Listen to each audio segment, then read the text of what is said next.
Okay, so first thing you gotta do is open up the story, which is here. Okay, remember you have to open it up just like this because if you try to open it up as a file, it cuts off like the last 50 pages. I have no idea why it does that, but it does. Go to page 90.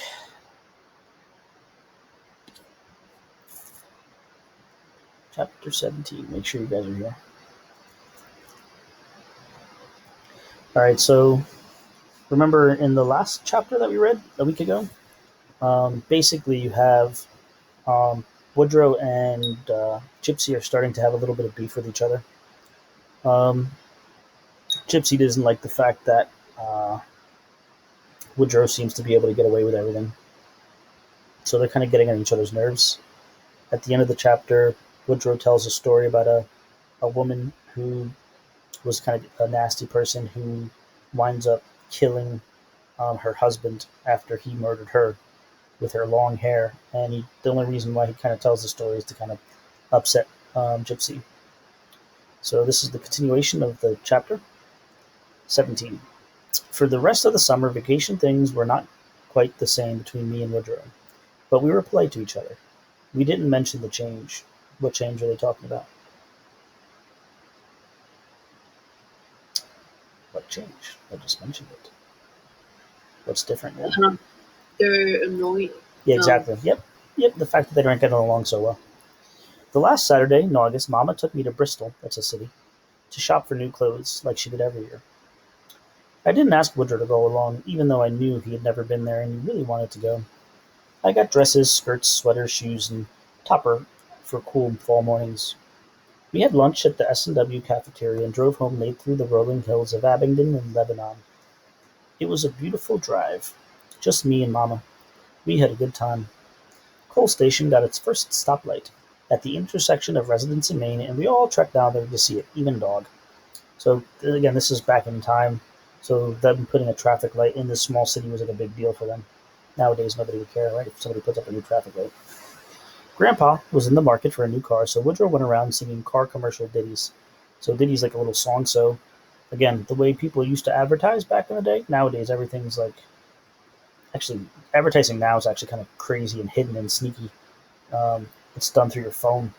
When you go and download all these video games and whatever else on your phone, when you go to open up the internet, all these things that you're looking at or talk about are being sent to you. It's kind of really nuts how things work now. But back in the day, if people wanted to advertise, they would do it on the radio, and they would have like little songs that would go on the radio. So that's what this is. What a joy to take the wheel in your brand new Oldsmobile, and you got to drive it to believe it. The Dodge for 55. Ford, new kind of Ford, carved tomorrow by Ford. So Woodrow's just singing these songs that will be on the radio about buying a car. Woodrow also had a new joke. Name me two cars that start with P. Of course, everybody would say Plymouth and Pontiac, and Woodrow would come back, no, they start with gas. So he's telling a joke. The apples started falling. Summer was dying. What is this an example of? Um, Can you guys see my screen? You can, right? Okay, I just want to make sure. What summer was dying an example of? Summer was dying. it's personification. Good, yeah, it's personification. Very good. Okay. And by saying summer's dying, they're basically saying summer's coming to an end.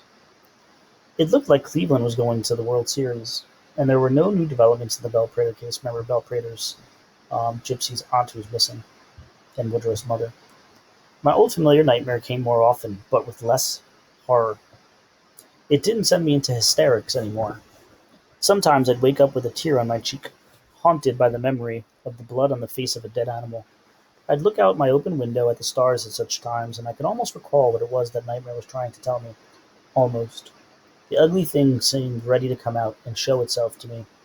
So something to kind of think about here is, I'm just giving you information. So throughout the story, there's been like these little foreshadowing hints. Foreshadowing is when the author gives you clues about what's going to happen next in the story. So that's what foreshadowing is. So one thing that's being foreshadowed throughout the story is this dream. So remember, she keeps waking up with this dream about seeing like this dead animal, and she can't figure out what this meaning is and why she keeps having this dream over and over again. But it's obviously upsetting her a lot. Later on in the chapter, we'll figure out exactly what's going on.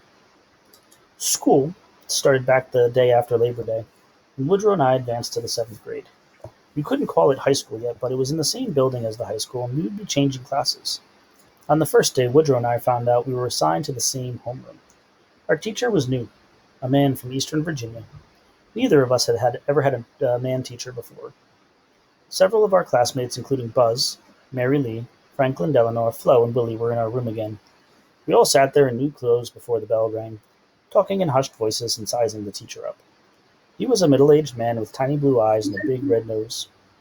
Mom, I just came back from the bathroom. What page are we supposed to be on? This is page.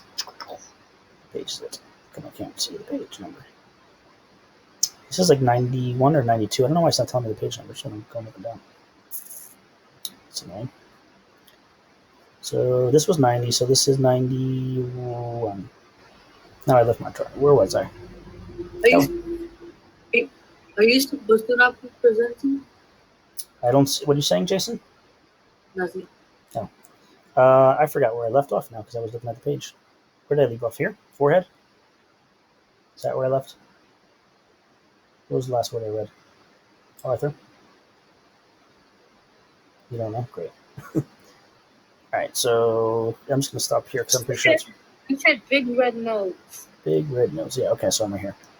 Alright, so again, this is basically the kids are going to their first day of school, right? So that this is them just meeting up on their first day. So it says, several of our classmates, including Buzz, Mary Lee, Franklin Delano, Flo, and Willie, were in our room again. We all sat there in new clothes before the bell rang, talking in hushed voices and sizing the teacher up. He was a middle-aged man with tiny blue eyes and a big red nose. He was wearing a long-sleeved shirt and a tie, which I thought was uncalled for in this heat. Already beads of sweat were popping out on his forehead. So again, they're in their first day of school, and they got this new teacher, who's a male, and they're not used to having a male teacher. I reckon each one of us was wondering what the school year would bring. I was secretly promising myself to make honor roll every 6 weeks, which was nothing new for me. I always made honor roll, and Mama always said, "That's my good girl." I wonder what she would say if I made straight C's. The bell interrupted my thoughts. All right, continuing. "Good morning, young men and women," the teacher said. We pulled ourselves up to attention and tried to look the part. "I'm Mr. Collins, your homeroom and first period English teacher." Straight away, Woodrow wanted to know what his relations to Floyd Collins, the poor man who got himself trapped in the Kentucky cave. "None whatsoever," Mr. Collins replied, "though I have read of that unfortunate man." This was a new one for Woodrow. He never heard tell of two people bearing the same last name and not being akin at all, and he had told Mr. Collins much. So right now Woodrow is confused because Mr. Collins, Floyd Collins, has the same name as his teacher, and he wants to know about their relationship, and the guy's like, "I'm not related to that guy," even though they have the same name. So again, it's kind of like an issue. Why, everybody knows a Prater is a Prater, a Honecker was a Honecker, and a Coleman was a Coleman, no matter where they live. Same as a dog's a dog and a cat's a cat. You can't get away from that. Sometimes it was hard to tell if Woodrow was putting you on or not, so she doesn't understand if Woodrow's just, messing around with the teacher or if he really believes that these two people should know each other. "Well, perhaps somewhere in the far past," Mr. Collins conceded. "All Collinses did come from the same house." "What's a house?" Woodrow wanted to know. "That's how they say house in Eastern Virginia," Franklin Delano said, giving us a short lesson in dialect. "My uncle lives in Fincastle, and out there they say about the hoose instead of about the house." That didn't bother Mr. Collins one bit. In fact, he was amused. He said it was an amusing observation. I decided I was going to like him. Right, so I don't know how much you guys travel, or I'm sure just from watching television you can notice that different people have different dialects. Who keeps clicking on those little Google links? Stop clicking on that. So, yeah, depending on where you go, you'll hear people pronounce words very different. Probably one of the more noticeable things about people who live in this area in Jersey, in like New York, we talk a lot faster than everybody else. If you go to other parts of the country and their speech just slows down pretty, incredibly. So I know when I travel overseas, a lot of people can't understand what I'm saying because I talk too fast. And they're not used to hearing words that fast. That didn't bother Mr. Collins one bit. In fact, he said it was an amusing observation, and I decided I was going to like him. "I'm new here," Mr. Collins went on, "not only in your school, but in your town. I arrived in Cole Station only last week, and I'm staying at the Presbyterian Manse with the minister and his good wife." So I'd like to start by learning some things about you and your families. Could we have some volunteers first? Of course, Woodrow volunteered. My name's Woodrow Prater. I live with my granny and grandpa Ball in a great big old two-story house. Woodrow paused and grinned at Mr. Collins, who grinned back at him. On Residence Street, we have... He's Belle Prater's boy, Buzz interrupted. You know about her, Mr. Collins? Why did Buzz just say that? Why did Buzz do that? To make him feel mad? Yeah, exactly. He's trying to piss off Woodrow, right? So obviously that whole situation is a touchy subject, and he's bringing it up to kind of irritate Woodrow. No, Mr. Collins, I am not familiar with that name. Tell Mr. Collins, Mr. Woodrow. Uh, Buzz went on with a devilish grin. Tell him about your mama disappearing into thin air and all. Everybody looked at Woodrow. I saw a shadow of pain flit across his face, but he collected himself just like that. So again, at first Woodrow gets mad, but he's able to kind of hold on to his emotions. Good idea, he said cheerfully. It was like this, Mr. Collins. My mama, Belle Prater, learned the secrets of invisibility. I see, Mr. Collins said politely. Go on. She wasn't like most grown folks. She was still a child in some ways. She wished on a star and played she had a fairy godmother, stuff like that. She made up swell stories for me about the little people, and she believed in magic. You have to believe, to make the magic work for you. Mr. Collins nodded. We saw this ad in the back of a Red Ryder comic book. Woodrow ran over on... I remember there was this picture of little Beaver on the front cover. The ad said, Do you want to become invisible? Learn the formula of the gods. Order your invisible recipe today. And then I gave an address to order. I wanted it more than Mama did. So, again, back in the day, like old comics, this is actually true. They used to have like advertisements to buy stuff, and basically you could either pay by sending like a check, or some of them were COD. I don't even know how that works, which basically means cash on delivery. So I guess when they came to deliver the thing, you'd have to pay somebody. But they would be a lot of the things that were on there were like really weird, wacky, kind of strange things that you could buy. So this isn't like imaginary. There were stuff like there were like weird things. Actually, you're gonna do something with that in a minute. Order it, Mama, I begged her. I want to learn how to be invisible. Because I thought it would be fun to go around to the other kids at school and hear what they said and go to them later and repeat it to them. So, just for fun, we ordered the recipe. It was only 75 cents, and we took it to took it out of our carnival fund. That's another thing Mama liked, the carnival. We always went over to Grassy Lick when the carnival was there. Then our recipe came in the mail, and some of the things it called for were so outlandish, like a vulture's feather, a jack in the pulpit pedal, a squirrel's toenail, a quart of dew from a graveyard, a pint of mother's milk, a hair from the mustache of a man with a girl's name. She got that one, by the way, from old man Leslie Matney before he kicked the bucket. Spit from a baby no more than 2 hours old, and I don't know what all. I forget the rest. Anyhow, I lost interest because it was too complicated, but Mama was so curious her nose like twitched out of joint. She was determined to mix that brew, and she did. She plotted and planned and went skulking about the holler till she found all the ingredients that she needed. She stirred them up and let them steep for 3 days, like it said. Or steep for 3 days, like it said. When Daddy complained about the smell, she told him she was making sauerkraut. If Daddy had been sober, he would have known it wasn't the season for cabbage. Then, on the 4th day, I come home from school and Mama was nowhere. Well, she was somewhere, but nowhere that you could see. I searched the house, the barn, called and called her, but I got no answer. So I went into the kitchen and I sat down to a bowl of cornbread and milk. And I heard Mama say, I'm here, Woodrow, right beside you. I about swallowed my spoon. It's okay, Woodrow, she said. I drunk only a little, so I'll be reappearing soon. And I felt a rush on my arm like she was touching me. The more you drink, the longer you stay invisible, she said. Maybe we'll drink some together and go visiting next Sunday. Won't that be fun? And I said, Joe Palooka. It was about all I could think of to say. Then she reappeared maybe an hour later, and I was so excited. Next time I'll drink more, she said. Lots more. Just think, Woodrow. You can go to the show and the carnival and not have to pay. You can go on the buses, the trains, ships, planes even. Why, you can go anywhere. It was next Sunday morning she disappeared, and we haven't seen or heard from her since. Woodrow sat down abruptly. Mr. Collins grinned. You could tell he didn't believe one word Woodrow had said, but he was going along with the story. And where, pray tell, do you think she went, he said. New York City, probably, Woodrow said nonchalantly. There's a doctor there who operates on crossed eyes and makes them straight. I know she'll send for me soon. Right, so what is basically this story about? What happened with his mom, according to him? That she magically disappeared. Yeah, she magically disappeared, right? So she developed this little invisible potion that she ordered, and now she's invisible and she went to New York and is going to help him fix his eyes and call for him. Right, so that's the story he tells. So again, you notice Woodrow has like this gigantic imagination that just keeps telling all these stories. And then here's Buzz's reaction. What a lie! Buzz hissed under his breath, so he's pissed off. You've got quite an imagination, Woodrow, Mr. Collins said, but let's remember the difference between fact and fantasy. Who's next? About 3 people volunteered, and they told their things before I raised my hand. I am Gypsy Arbutus Sleemaster, I said, and I... Beauty is short name for Arbutus, Flo interrupted. Don't you think it suits her, Mr. Collins? Very much so, Mr. Collins agreed. Don't you think we should call her Beauty? Flo went on sweetly. I felt an angry flush creeping on my cheeks. Now, what are 2 reasons for why she's getting angry? There's 2 possibilities here. Is that because that's what her stepfather calls her or something like that? Not stepfather.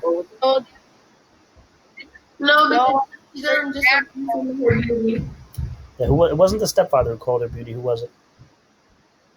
The father? Yeah, her real father. So she gets mad about that. What's the other reason she's mad? There's another reason. Because she doesn't just want to be seen by her beauty. Exactly, right? So both of those reasons. So she resents the fact that whenever anybody looks at her, the only thing they see is her prettiness. And she's obviously got the connection to her father, which upsets her as well. So now how does she react? She says, I can play the piano, I blurted out. The class fell silent in surprise, so the rest of the class is like, what the heck's the matter with this girl? I was agitated under their watchful gaze, but I felt like I had to say something about me, the me that was hidden under this golden hair. Woodrow can tell good stories, I stammered, but I can tell good jokes, and I make good grades, and animals like me, and my classmates seemed puzzled. I took several deep breaths and tried to calm down. So, Buzz interjected rudely. I saw Woodrow bristle. I live on Residence Street with my mother and stepfather, Porter Dotson, I concluded quickly and sat down. Porter Dotson, Mr. Collins said. Yes, he is one person I have met since I've been here. A very fine man. Not as fine as my real daddy. Right, so again, she's kind of acting a little crazy here. The words came out of nowhere. His name was Amos Lee Master. He died when I was 5. Oh, I'm sorry, dear. Was it an accident? Suddenly, my heart was pounding so hard I could feel it in my ears, and my mouth was so dry my lips stuck together. I pushed back my hair with shaking fingers and felt sweat trickling down the back of my neck. So there's obviously lots of physical cues here that show you that she's struggling with this. The fact that her lips are dry, the fact that her her fingers are shaking, the fact that she's sweating down the back of her neck knows that she's like dealing with some stressful thing. Yes, it was an accident, I said. I glanced at Woodrow, and he gave me an encouraging smile. He was a volunteer fireman, I went on, and I could hear my voice trembling.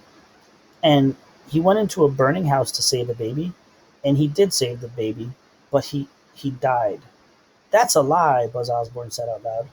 All right, so what did Gypsy just say is the reason why her father is no longer alive?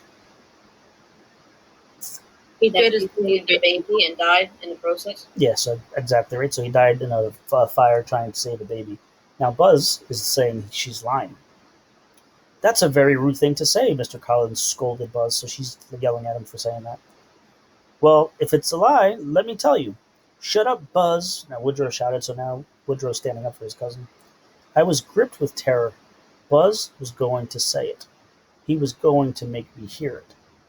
My mother said that Amos Lee Master got his face so scarred up in that fire that you couldn't recognize him. And I said, shut up, Woodrow hollered as he stood up and moved towards Buzz. Boys, boys, Mr. Collins tried to intervene. What's going to happen between these 2 boys? They're going to get into argument? Yeah, there's a fight. Yeah, seems like it's going to be a fight, right?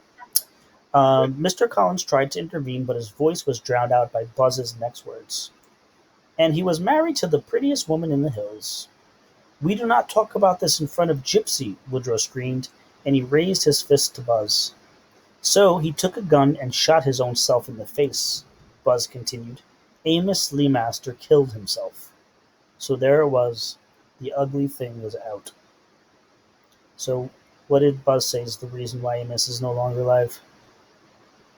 He killed himself. Yeah, he killed himself. Committed suicide. Yeah, Oh, so now those little stories earlier on about the dream are basically foreshadowing what's happened. So what was her dreams about?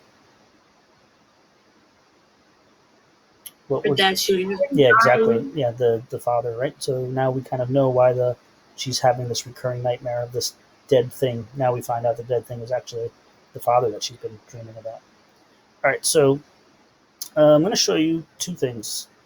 The first thing the first thing that you're going to do is not the first thing that you're going to see. So let me show you first, actually. So what I want you to do, you're going to do Socrative next. But before you get to that, I just want to show you what you're doing after Socrative. So where is it?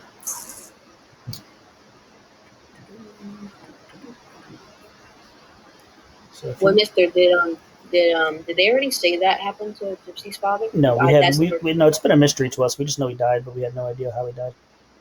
So that's the first time we found out what happened. All right, so you guys can see that, right? Your screen or no? You guys see that? Is that popping up? The presentation. You don't see anything on your screen? Nope. All right, let me present them. Oh, was I not presenting this entire time? Hold on.